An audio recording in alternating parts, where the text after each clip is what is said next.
Hello, this is Buford with Scholarships for Soccer, and welcome to the Monday Soccer Moment.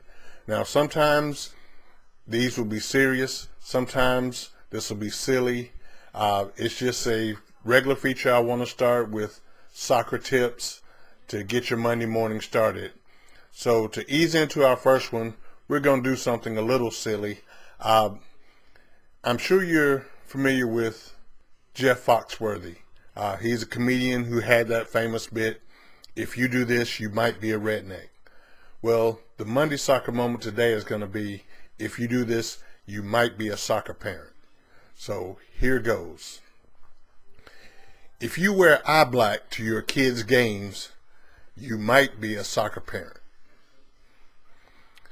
If you have to sit by yourself at the end of the sidelines so that other parents can't hear you curse at the referees, you might be a soccer parent.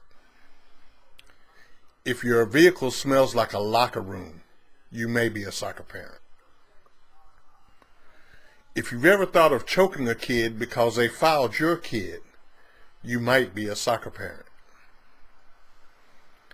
If you've ever made a frantic run to a sporting goods store in the middle of an out-of-town tournament because you had to buy a shin guard or a pair of cleats or a soccer ball or what have you, you may be a soccer parent.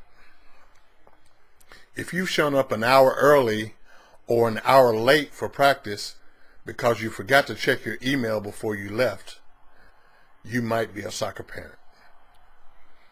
If you show up at the wrong field on game day, you might be a soccer parent. If you find shin guards in your briefcase or in your purse, you might be a soccer parent.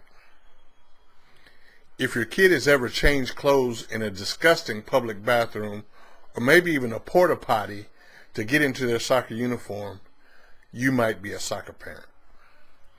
And finally, if you sit out in 100-degree weather, in torrential rainstorms, in freezing cold, in the wind, if you give up your social life, if you have no money, but you wouldn't trade it for anything in the world, I know you are a soccer parent. Well, thanks for listening, and we'll see you next Monday.